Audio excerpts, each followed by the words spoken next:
안녕하십니까 시청자 여러분, 놀라운 부동산 놀부입니다.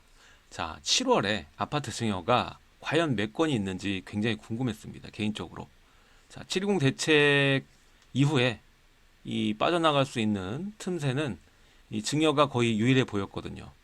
자, 근데 이 7월 아파트 증여 건수 데이터가 나왔습니다. 무려 15,000건에 달합니다. 그러니까 이것을 돌려 말하면 앞으로 5년 동안 잠기는 증여된 아파트가 15,000채라는 얘기입니다. 참 심각하죠. 이것은 지금 임대 등록이 아닙니다. 자, 그동안 보면은 거의 뭐 2,000건, 3,000건 정도만 이루어지던 게 올해 7월 들어서 15,000건이 벌어지게 된 겁니다. 자, 6월 달에 우리가 보게 되면은 6,000채 정도가 됐습니다. 그러니까 이번에 6.17 대책 그리고 7.10 대책 오면서 증여가 굉장히 많이 이루어졌다라는 것이죠. 자, 왜 이렇게 증여를 할 수밖에 없었고 앞으로 어떤 상황이 벌어질지 한번 같이 생각해보는 시간 갖도록 하겠습니다. 시청하시기 전에 좋아요와 구독하기 부탁드리겠습니다.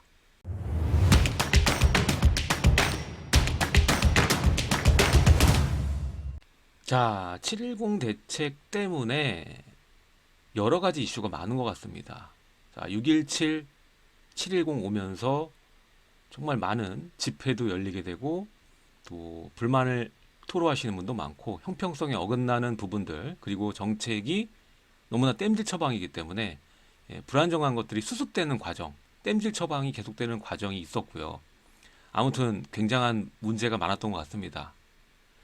자, 7.10 대책 스톰이라고 제가 명명을 했는데 자, 이제는 정말 누구도 팔지 못하는 상황입니다.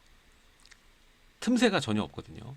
이제 막는다고 계속 막고 이제 세금 부분을 많이 올렸기 때문에 진짜 팔지도 못하고 사지도 못하는 그러한 구조가 완벽하게 만들어졌습니다. 자, 2주택 같은 경우에 이제 52%죠. 3주택자 같은 경우에는 물건을 양도를 한다면 62%입니다. 근데 내년 6월부터는 이게 10%씩 또 가산이 되죠. 근데 어떻게 팝니까? 이거는 사실상 정책을 내놓을 때는 유도하는, 그러니까 물건을 매도하게끔 유도하는 정책을 펴야 되는데 이거는 팔지 못하게 하는 정책입니다. 이거는 세금을 내게 하려고 어떻게든 몰아가는 건지 진짜 팔기를 원하는 건지, 팔아서 이 무주택자들이 사는 그 물량을 확보해 주려고 하는 정책인지 누가 봐도 전자겠죠. 이렇게 해가지고 못 견디게 만들어서, 보유세에 못 견디게 만들어서 팔면 양도 금액이 워낙 크니까 그거를 또 세금으로 취하는, 뭐 이렇게 하려는 걸로 보이지 사실 출구가 없거든요. 뭔가 이 사냥을 할 때도 길을 열어놓고 그 길로 가게끔 만들어줘야 되는데 이거는 뭐 퇴로가 아예 없습니다. 사지도 못하고 팔지도 못합니다. 그러니까 무주택자도 살 수도 없고요. 지금 상태에 뭐 무주택자라고 해서 똑같이 다주택자랑 금융 규제를 받는데 어떻게 삽니까? 지금 뭐 중국인들만 살 수 있는 거지, 뭐 조선족들만, 그렇죠? 자, 거기에 대해서는 이런 반구도 없고 지금 문제가 저는 굉장히 크다고 봅니다. 자, 그동안 이번 정권 와서 다주택자가 고를 수 있는 것은, 그러니까 4월부터 8.2 대책 이후에 그 다음 해에 4월부터 다주택자 중과가 들어갔잖아요. 그때부터 선택지가 임대사업자. 그때 당시만 해도 뭐 증여하시는 분보다 임대사업자 등록하시는 분이 거의 대다수였죠. 문제는 뭐 정책 취지는 좋았습니다. 임대사업자를 해서 장기간 동안 이 민간 임대를 늘린다는 이 취지는 너무나 좋은데 여기에 대한 영속성이 너무 없었고 혜택을 너무 한 번에 많이 줬던 게 문제가 됐던 거죠. 왜냐하면 이 무주택자나 1주택자도 임대사업자 혜택은 너무 좋아 보이거든. 머리가 좀 있으신 분, 똑똑한 분들은 뭐 물론 자본이 있으셔야겠지만 이거를 활용 안 할래 안 할 수가 없거든요. 혜택이 너무나 굉장한 것들이 많기 때문에. 그래서 문제는 다주택자의 물량을 임대사업자로 내놓게 하는 데까지는 좋았는데 다주택자가 아닌 사람까지도 임대사업자를 활용해서 물량을 늘리는 바람에 다주택자가 수많이 양산이 됐고 기존의 다주택자도 물량을 많이 늘렸죠. 그렇게 되면서 혜택이 논란이 되고 거래할 수 있는 물량이 줄어버리니까 일반 매매 시장의 물량이 줄면서 거기다가 양도세 중과까지 들어가니까 지금 계속 오를 수밖에 없거든요, 사실. 어떤 정책이 나와도 떨어질 수가 없습니다, 지금은. 왜냐하면 거래할 수 있는 물량이 작기 때문에. 구조 자체가. 양도세 중과만 풀려도 지금 이제 말소 얘기 나왔잖아요. 그 말소하면 자진 말소하면은 일반 과세로 물건이 가지 않습니까? 근데 그거뿐만 아니라 이 양도세도 뭔가 조정이 있어야 지금 거래세를 보시게 되면 이제 취득세도 지금 중과를 했잖아요. 세게. 지금 이렇게 거래 관련된 세금이 이렇게 크면은 팔지도 못하고 사지도 못합니다. 그래서 오를 수밖에 없어요. 자, 얘기 계속 이어가면 초반엔 그렇게 임대사업자의 인구가 몰리고 그 다음에 임대사업자가 차근차근 막혔죠. 자, 중과 때 그 4월 8일 대책 이후에 4월 됐을 때 원래는 그 이전에는 단기나 장기나 혜택을 똑같이 줬습니다. 종부세랑 양도세. 근데 4월 와서는 장기만 이제 혜택을 주고 단기를 혜택을 주지 않습니다. 그래서 단기에서 장기로 이어가신 분들 그때 많았거든요. 자, 그렇게 되고 또 이제 9.13 와서는 전면 혜택, 이런 혜택은 또 없애버렸죠. 많은 이 분들이 선호했던 종부세, 양도세 혜택이 없어집니다. 9.13부터. 그렇게 되면서 증여를 택하시는 분들이 이제 많아지기 시작하거든요. 자, 그러면서 이제 임대사업자 같은 경우, 이제 아파트는 폐지가 됐죠. 임대사업자 또 자동 말소, 기존에 혜택 보시던 분들도 기간이 끝나면 자동 말소로 가고, 지금 자진 말소도 유도하고 있는 상황인 거고, 이 상황에서 이 710 대책에 대한 뭔가 이 본인의 방어 전략은 증여밖에 없습니다. 이 종부세가 내년에 최대 6%, 이게 어마어마하게 올라가는 거거든요. 물론 6% 구간으로 가시는 분들이 많겠냐마는 그래도 이 주택을 한 3개 정도 끌어가시는 분들 같은 경우에 종부세를 내거든요.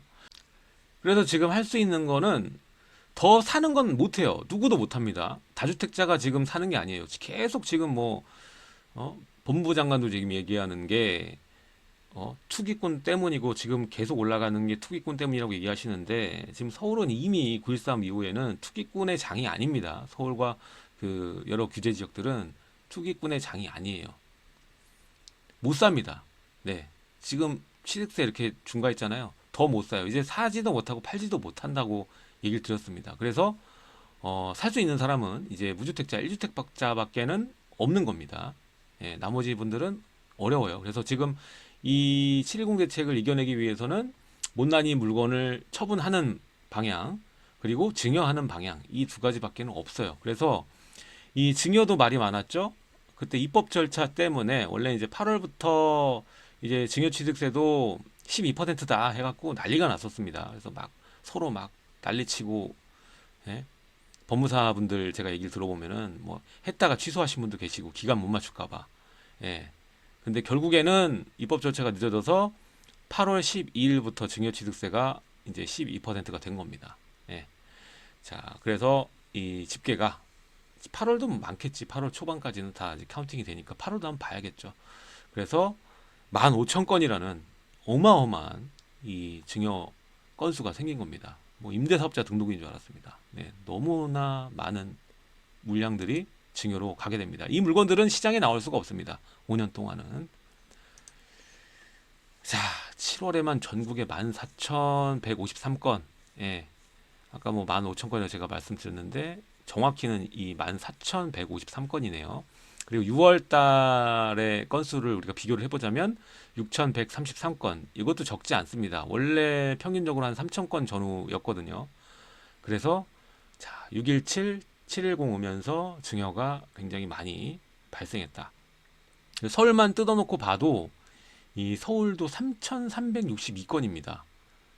뭐 엄청난 건수예요. 이것도 사상 최고치거든요. 이 물량은 서울에서도 또 증여를 할 정도의 물건이면 어떻겠습니까? 뭐 하급지겠습니까? 당연히 상급지죠. 상급지. 예. 못 파니까 팔 수가 없습니다. 이거는 여러분들이 주택을 가진 입장으로 생각하면 이해가 빠릅니다. 그냥 생각했을 때 뭘 증여까지 하나 생각하실 텐데 계산 그냥 산수예요. 산수. 증여를 하는 게 나으니까 증여한 겁니다. 그리고 당분간 아까도 말씀드렸지만은 올라갈 수밖에 없어요. 이 구조에서는 거래세가 이렇게 높으면 거래를 할 수가 없습니다. 그렇게 되면 거래할 수 있는 물량이 없으면 어떻게 돼? 오릅니다. 예, 당연한 거예요. 자, 내년부터 720 대책 때문에 내년부터 종부세율 최대 6%, 그리고 그 윗 구간도 보시게 되면 이제 5%뭐 이렇게 해서 내려가는데, 어쨌든 올라가는 거예요. 거의 일정 구간 이상이시면은 지금 내는 거에 2배를 내게 되는 겁니다. 예. 근데 여기서 끝이 아닐 거라는 거죠. 자, 그리고 이 양도세율도 낮추는 게 아니라 오히려 더 올립니다. 네. 어떻게 팝니까? 못 판다니까요. 자, 내년 6월 이후 양도분은 이제 62%, 72%입니다. 여러분들 이거 상식적으로 어떻게 팝니까? 어떻게 팔아요, 이거를? 자, 그래서 이 부분을 정부도 모르는 게 아닙니다. 그래서 증여 취득세율도 강화를 합니다. 이번 입법 절차가 조금 시간이 걸리면서 이렇게 대량으로 증여 건수가 발생이 된 거고, 이게 빨리 됐더라면은 아마 이만큼은 안 됐겠죠. 자, 증여시 취득세율 강화 부분을 살펴보면, 이 조정 대상 지역에 3억 이상 주택을 증여하게 되면 이제 증여 취득세율이 12%다. 그러니까 취득세율 최대 세율을 적용하는 거예요. 지금 2주택자는 8%, 3주택자는 12%잖아요. 예, 12% 바로 적용 때리는 겁니다. 자, 그리고 그 외주택, 예, 조정 대상 지역이 아니면 이제 3.5%입니다. 단, 이제 또 단이 있습니다. 1세대 1주택자가 배우자나 직계 존비속 증여 할 경우에 조정 대상 지역이라 할지라도 기존대로 적용이 된다. 자, 그래서 보면 제정신이면, 정상인이면 증여를 선택할 수밖에 없는 상황입니다. 자, 710 와서 취득세, 보유세, 양도세 모두 대폭 상승이 됐죠. 거의 뭐 취득세도 최대 세율이 12%, 보유세, 그리고 종부세 보면은 6%, 그리고 양도세 72% 모두 대폭 크게 상승한 겁니다. 그래서 여기서 그 각자 전략, 생존 전략을 짜자면 내는 세금을 줄여서 계속 유지하는 수밖에 없거든요. 거래를 못 하니까. 그래서 종부세 같은 경우는 이제 인별과세이기 때문에 분산을 할 수가 있죠. 그래서 증여를 선택하는 거거든요. 어차피 자녀에게 물려주게 돼 있습니다. 어차피 나이 들고 또 결혼할 때 자산을 갖추고 시작하는 것과 없이 시작하는 것은 다르기 때문에 내가 재산이 있다면 당연히 자녀에게 물려주시고 하시죠. 그러다 보니까 어차피 자녀에게 물려줄 재산을 미리 증여할수록 유리하다. 이건 제가 증여 영상 할 때 말씀드렸죠. 뭐 하락기에 증여하는 게 유리하다. 그리고 최대한 일찍 증여해 주는 것이 유리하다. 왜냐하면 화폐 가치는 계속 하락하고 자산 계속 성장하니까, 자산 가격은. 그래서 어차피 물려줄 거라면 미리 증여할수록 유리한 거 그건 알고 계실 거고, 지금은 이제 몸에 체득이 되니까, 느껴지니까, 보유세가 너무 세지고 거래세 세지니까 이제 부랴부랴 자녀에게 증여하시는 분이 많은 거지, 원래부터 이 자산을 모으는 과정에서는 최대한 일찍 증여를 해 주시는 것이 순차적으로 가야 되거든요.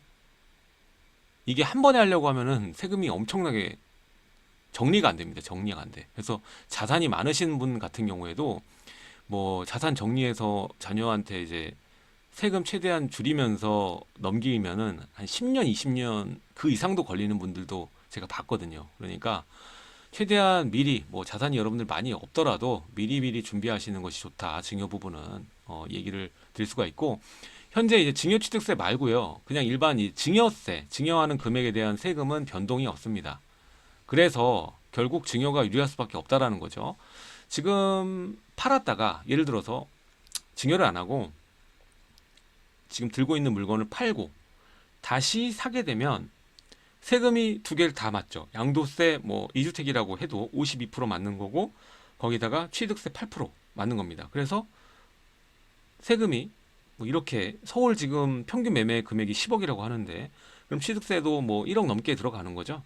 그래서 뭐 팔았다가 지금 팔고 보유세 적게 나다가 나중에 자녀분들 뭐 사줘도 뭐 8%낼 수 있다라는 거죠. 물론 여기서 세대 분리되면서 결혼하는 자녀 같은 경우야 뭐 4% 정도로 해서 뭐 현금 자산이 넘어갈 경우에는 세율이 낮으니까 뭐 주택으로 굳이 증여 안 해도 상관없겠지만 어쨌든 간 팔아야 되잖아요. 지금 있는 자산을 주는 게 아니라 이 물량을 팔아서 사준다고 가정하면 그러면 이렇게 많은 세금이 들어갑니다.